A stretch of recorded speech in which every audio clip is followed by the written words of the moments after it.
हाय दोस्तों, welcome to my channel मुसाफिर निसार। तो आज हम बात करने वाले हैं उत्तराखंड में वाकई एक सिटी का जिसका नाम है नैनीताल। तो नैनीताल अगर आप जाने का प्लान बना रहे हैं तो ये वीडियो आपके लिए बहुत ही फ़ायदेमंद साबित होने वाला है, क्योंकि इस वीडियो में मैं आपको बताने वाला हूँ कि नैनीताल हमें कैसे जाना है, कब जाना है और कितना खर्चा आने वाला है। इसके अलावा खाने पीने की क्या व्यवस्था है और हमें कहाँ रुकना चाहिए। तो दोस्तों, सबसे पहले बात करते हैं कि हमें नैनीताल कैसे पहुंचना है। नैनीताल पहुंचने के 3 सबसे बड़े रास्ते हैं। फर्स्ट ये है कि आप बाय रेल कैसे पहुंच सकते हैं। बाय रेल आप पहुंचना चाहते हैं तो काठगोदाम रेलवे स्टेशन आप पहुंच जाइए। यहां से 35 किलोमीटर जो की दूरी पर है नैनीताल। अब ये 35 किलोमीटर आप कैसे तय करेंगे, इसके बारे में मैं आपको बताता हूँ। काठगोदाम रेलवे स्टेशन से जो है दोस्तों, आप शेयरिंग टैक्सी ले लीजिए जो आपका 120 से 150 रुपया चार्ज करेगा। इसके अलावा अगर आप सस्ता ट्रैवल करना चाहते हैं तो बस ले लीजिए, वहाँ की जो आपको 70 से 80 रुपये तक चार्ज करती है और नैनीताल काठगोदाम से छोड़ देगी। इसके अलावा तीसरा ऑप्शन ये है दोस्तों कि अगर आप लोग ज़्यादा हैं तो दोस्तों आप शेयरिंग छोड़कर यानी कि पर्सनल कैब हायर कर सकते हैं जो 400 या 500 रुपये चार्ज करेंगे और आपको नैनीताल ड्रॉप कर देंगे। दूसरा मेजर ऑप्शन ये है दोस्तों कि आप बाय बस आ सकते हैं। दिल्ली से आप नैनीताल आ सकते हैं और वहाँ से आपको वॉल्वो बस या फिर स्टेट बस भी आपको मिल जाएगी। स्टेट बस जो है थोड़ा सस्ती होती है, 480 रुपये या 500 रुपये तक का उसका टिकट होता है और वहाँ से आप पहुँच सकते हैं नैनीताल। वॉल्वो बस थोड़ा लग्जरी बस होती है, उसका चार्जेस थोड़ा ज़्यादा हो सकता है। तो आप शहर के किसी भी सिटी या स्टेट से आप ट्रैवल कर सकते हैं नैनीताल बाय बस। अब तीसरे और लास्ट ऑप्शन की बात करते हैं जो है बाय एयर। अगर आप फ्लाइट में इंटरेस्टेड रखते हैं ट्रैवल करना तो दोस्तों पंतनगर यहाँ का एयरपोर्ट है, तो ये बहुत छोटा एयरपोर्ट है, तो यहाँ पे आपको डायरेक्ट फ़्लाइट नहीं मिल सकती, तो आप बाय दिल्ली से आ सकते हैं। तो मेरे हिसाब से आपका खर्चा और टाइम ज़्यादा चले जाएगा। लेकिन फिर भी अगर आप बाय फ्लाइट आना चाहते हैं तो पंतनगर एयरपोर्ट आप आ सकते हैं। यहाँ की टिकट नहीं मिली तो आप जो है दिल्ली से आप ट्रैवल कर सकते हैं। पंतनगर से जो दोस्तों वो है नैनीताल की जो दूरी है वो है 70 किलोमीटर। तो आप यहाँ से शेयरिंग टैक्सी ले सकते हैं जो 200 से 250 रुपये आपको चार्ज करता है, तो आप नैनीताल पहुँच जाएंगे। तो चलिए दोस्तों, ये था हमारा कि हम नैनीताल कैसे पहुँचे। तो अब हम नैनीताल पहुँच चुके हैं। तो दोस्तों अब बात करते हैं कि नैनीताल में हमें कहाँ रुकना है। रुकने की अगर मैं बात करूँ तो दोस्तों आप लोग रुक सकते हैं नैनी लेक, जहाँ पर एक मंदिर भी है नैनी माता का मंदिर, तो वहाँ पे आप रुक सकते हैं। इसके अलावा दूसरा ऑप्शन ये है कि आप मॉल रोड में रुक सकते हैं नैनीताल में। नैनी लेक और जो मॉल रोड है ये ज़्यादा दूरी पे नहीं है, तकरीबन आधा किलोमीटर इनका डिस्टेंस है। तो अगर आप इन दोनों में से कोई भी एक जगह रूम देखते हैं तो दोस्तों ये डिपेंड करता है कि आप क्या क्या फैसिलिटीज़ लेते हैं, तो उसके हिसाब से रूम यहाँ पर अवेलेबल है। अगर बात करूँ मैं कि यहाँ पर 24 घंटों का यानी एक दिन का कितना किराया है, तो वह है मिनिमम 1000 रुपये से और 5000 रुपये तक। तो ये आपके बजट पे डिपेंड है कि आपको किस तरह रूम लेना है। तो चलिए दोस्तों अब आगे बढ़ते हैं हम और देखते हैं कि यहाँ पे खाने पीने के लिए क्या व्यवस्था है। नैनीताल में आपको खाने पीने की कोई प्रॉब्लम नहीं होने वाली है, क्योंकि उसका रीज़न यह है कि यहाँ की लोकल स्ट्रीट फूड भी आप खा सकते हैं और फिर यहाँ पे ढाबास भी है और इसके अलावा रेस्टोरेंट भी है। तो यहाँ पे आपको मिनिमम 100 रुपीज़ से खाना शुरू होता है। तो आपके ऊपर डिपेंड है कि आप किस तरीके से खाना और कहाँ पे जाकर खाना पसंद कर सकते हैं। तो दोस्तों हर एक चीज़ डिपेंड करती है आपके बजट के हिसाब से। तो मैं ये वीडियो बनाता हूँ कि बजट आपका कम से कम रहे और आपको ट्रैवलिंग में कोई दिक्कत परेशानी ना आए। तो खाने पीने का यहाँ पर कोई टेंशन नहीं है, 100 रुपये में आप स्टार्टिंग से खाना खा सकते हैं। तो अब हमें बात करना चाहिए कि नैनीताल हमें कहाँ कहाँ घूमना चाहिए। तो दोस्तों अगर मैं इसके हिसाब से बात करूँ तो सबसे पहले मैं आपको ये बता दूँ कि नैनीताल आपको जो है 2 दिन के लिए आना होगा। अगर आप रानीखेत जाना चाहते हैं तो और 2 दिन आपको एक्स्ट्रा करना, ठीक है, टोटल आपको 4 दिन यहाँ पर देना होगा। तो रानीखेत के बारे में अब हम यहाँ पर नहीं बात कर रहे हैं, उसके लिए मैं एक सेपरेट वीडियो आपके लिए लेकर आऊँगा। तो फिलहाल हम बात करते हैं नैनीताल की। अब सवाल मन में ये आ रहा होगा कि नैनीताल हमें कब जाना है। तो नैनीताल आप साल के 12 महीने जा सकते हैं, लेकिन सबसे अच्छा और उचित टाइम ये है कि आप दिसंबर से जनवरी तक जा सकते हैं। उसका कारण ये है दोस्तों कि आपको विंटर में थोड़ा स्नो देखने के लिए भी मिल जाएगा और वह यहाँ का माहौल भी ठंडा और बहुत खूबसूरत आपको देखने के लिए मिलेगा। और यहाँ का जो पीक सीज़न है दोस्तों वो है समर का। तो समर पे यहाँ पे काफ़ी लोग आते हैं और बहुत ही क्राउडेड हो जाता है। साथ ही साथ इसके हर एक चीज़ का प्राइस भी ऊपर चले जाता है, खाने पीने का हो, रूम का हो, ट्रैवलिंग का हो, हर एक चीज़ का ऊपर यानी बजट आपका बढ़ सकता है।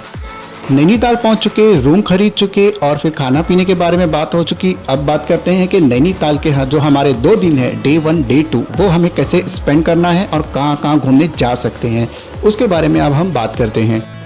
शुरुआत करते हैं हम घूमने की नैना देवी मंदिर।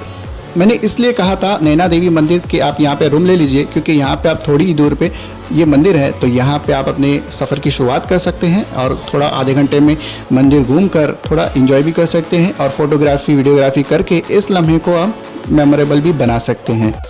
नैना देवी लेक और मंदिर दोनों आमने सामने ही है, तो दोनों काम आपका एक साथ में ही हो जाएगा। कैंपस भी घूम लीजिए और थोड़ा सराउंडेड एरिया भी घूम लीजिए, तो आधे 1 घंटे के अंदर आप ये पूरा कवर कर सकते हैं। इसी के साथ थोड़ा हम अगर आगे बढ़ते हैं तो आपको जो है 200 से 250 मीटर की दूरी पे आपको मिलेगा सिंह सभा गुरुद्वारा। गुरुद्वारा के भी आप दर्शन कर लीजिए और थोड़ा टाइम वहाँ भी स्पेंड कर लीजिए और साथ ही साथ ये आपके नज़दीक में 2 चीज़ कवर हो जाती है।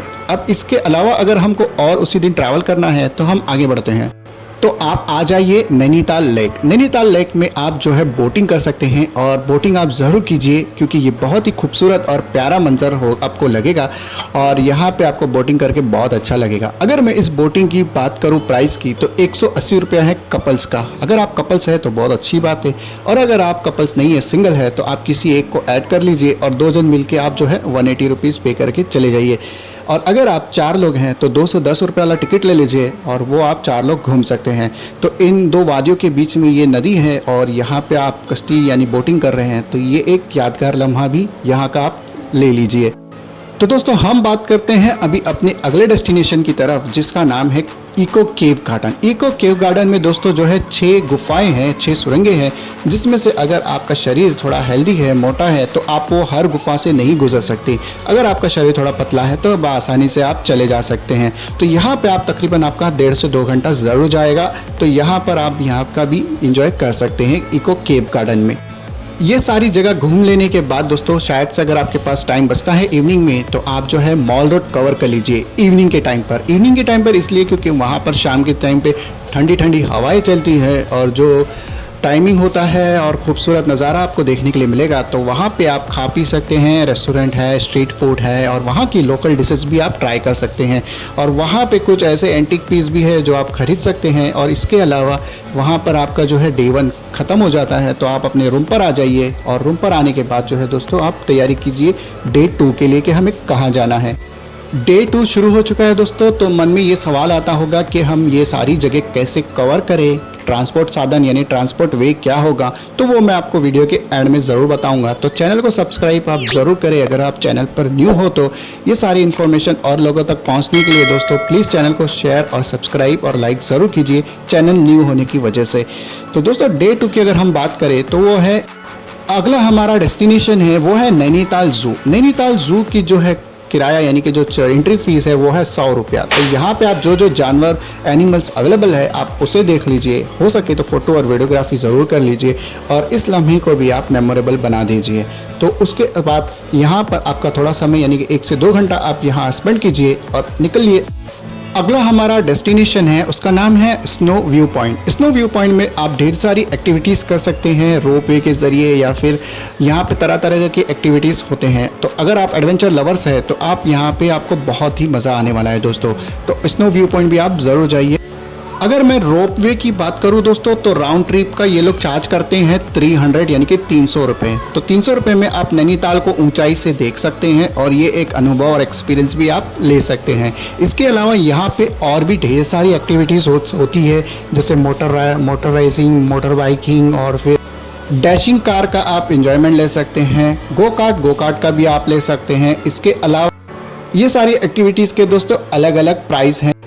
अगर आप एडवेंचर लवर्स है तो आपको स्नो व्यू पॉइंट ज़रूर आना चाहिए और ये जगह आपको ज़रूर पसंद आएगी। इसके साथ ही साथ हम आगे बढ़ते हैं हमारे अगले डेस्टिनेशन की तरफ, जिसका नाम है Himalayan botanical garden. Botanical garden का जो एंट्री फीस है दोस्तों वो है 50 रुपये और यहाँ पर जो है आपको पुरानी चीज़ें, इमेजेस और स्टैचू मतलब चीज़ें आपको म्यूज़ियम में देखने के लिए मिलेगी। और यहाँ से जो है ऊंचाई से व्यू पॉइंट जो है नैनीताल का वो काफ़ी सुंदर और बेमिसाल नज़र आता है। तो यहाँ पर भी आप आइए, 50 रुपये इसका एंट्री फीस। तो दोस्तों ये वो सारी जगह थी जो नैनीताल से 4 से 5 किलोमीटर के अंदर के दायरे में थी। तो अगर आप इसके अलावा दूर का सफ़र करना चाहते हैं, जैसे भीमताल हो गया, इसके अलावा और भी चीज़ें हैं जो अगर आप करना चाहते हैं तो वो भी आप कर सकते हैं अगर आपके पास टाइम है तो। दूर डेस्टिनेशन की मैं अगर बात करूं दोस्तों तो वो है भीमताल। वहाँ पर आप जा सकते हैं, वहाँ का नज़ारा, वहाँ की खूबसूरती भी आप देख सकते हैं, वहाँ पे थोड़ा टाइम दीजिए। उसके बाद आप जा सकते हैं घंटे वाला टेम्पल। ये भी काफ़ी पुरानी जगह है, तो यहाँ पर भी आप आइए, थोड़ा समय दीजिए और यहाँ भी आप आकर थोड़ा इंजॉय कर सकते हैं। तो दोस्तों अगर आपके पास टाइम बच रहा है डे 2 में तो आप ये सारी चीज़ें भी कवर कर सकते हैं। और अब हम बात करते हैं कि हमारा साधन यानी कि मोड ऑफ ट्रांसपोर्ट क्या होना चाहिए इन सारी चीज़ों को कवर करने और घूमने के लिए। तो चलिए दोस्तों आगे बढ़ते हैं और देखते हैं कि क्या क्या चीज़ें हमें अवेलेबल है। ये सारी चीज़ें कवर करने के लिए हमारे पास जो है 2 ऑप्शन है दोस्तों। तो सबसे पहला जो है वो है टैक्सी कैब। आप हायर कर लीजिए जो 800 से 1000 रुपये चार्ज करेगा और आपको ये सारी जगह घुमाकर आपके डेस्टिनेशन पर आपको लाकर छोड़ देगा। तो ये एक था कि आप कैब कर सकते हैं। दूसरा ये है दोस्तों कि आप जो है स्कूटी या बाइक हायर कर सकते हैं। तो दोस्तों अगर आप पहले दिन अगर ये स्कूटी ले लेते हैं तो आपको मेरे हिसाब से नहीं लेना चाहिए, क्योंकि डे 1 में आप लोकल एरिया में आप कवर कर सकते हैं। स्कूटी या फिर बाइक की आपको ज़रूरत पड़ेगी वो है डे 2 में, क्योंकि अगर आप लॉन्ग डिस्टेंस ट्रैवल करना चाह रहे हैं 10 किलोमीटर 5 किलोमीटर तो आपको स्कूटी की ज़रूरत ज़रूर पड़ने वाली है। तो आप उसी दिन डे 2 में स्कूटी ले लीजिए। तो मेरे हिसाब से ये ऑप्शन आपके लिए सस्ता और बेस्ट रहेगा। चाहे आप स्कूटी ले या फिर बुलेट बाइक ले, जो आप पे डिपेंड है, आपके बजट के हिसाब से आप खरीद सकते हैं। तो ये जो है दोनों गाड़ी जो है आपको नैनीताल में मिल जाएगी, नैना देवी टेम्पल के पास या फिर मॉल रोड से। तो यहाँ से आपको जो है गाड़ी मिल जाएगी और आप इसके पास एक वैलिड आधार कार्ड और एक ड्राइविंग लाइसेंस होना चाहिए। और इसी के साथ साथ जो है दोस्तों जो एजेंट है वो आपसे एक्स्ट्रा डिपॉजिट भी लेंगे और प्लस आपका आधार कार्ड लेकर रख लेंगे। तो ड्राइविंग लाइसेंस आपके पास होना ज़रूरी है। और जब आप गाड़ी खरीदें तो उसका एक अच्छे से फ़ोटो निकाल लीजिए ताकि रिटर्न यानी वापसी के टाइम पर आपको कोई दिक्कत परेशानी का सामना ना करना पड़े। तो दोस्तों अब बात करते हैं हमारा ये नैनीताल का टोटल कितना बजट यानी कि कितना खर्चा होने वाला है। तो दोस्तों 2 दिन का जो आपका बजट होने वाला है नैनीताल घूमने का, जिसमें मैं अदर एक्टिविटीज़ और आपके शॉपिंग और आपकी जो ट्रैवलिंग है उसका ऐड नहीं कर रहा हूँ। मैं सिर्फ आपका ऐड कर रहा हूँ आपके रहने का, यहाँ के खाने पीने का और ट्रैवलिंग का। तो दोस्तों 4 से 5 हज़ार रुपया एक जन का यहाँ पे खर्चा आने वाला है। तो और इसके साथ साथ मैं आपको बता दूँ दोस्तों कि अगर आप कपल्स है तो आपको यहाँ पर 10 से 12 हज़ार का खर्चा आने वाला है। दोस्तों चैनल न्यू होने के कारण काफ़ी लोगों तक ये इन्फॉर्मेशन नहीं पहुंच पा रही, तो आपसे रिक्वेस्ट है अगर आप न्यू हैं तो चैनल को सब्सक्राइब ज़रूर करें। और इसी के साथ साथ अगर वीडियो इन्फॉर्मेटिव लगा तो दोस्तों लाइक शेयर सब्सक्राइब ज़रूर करें।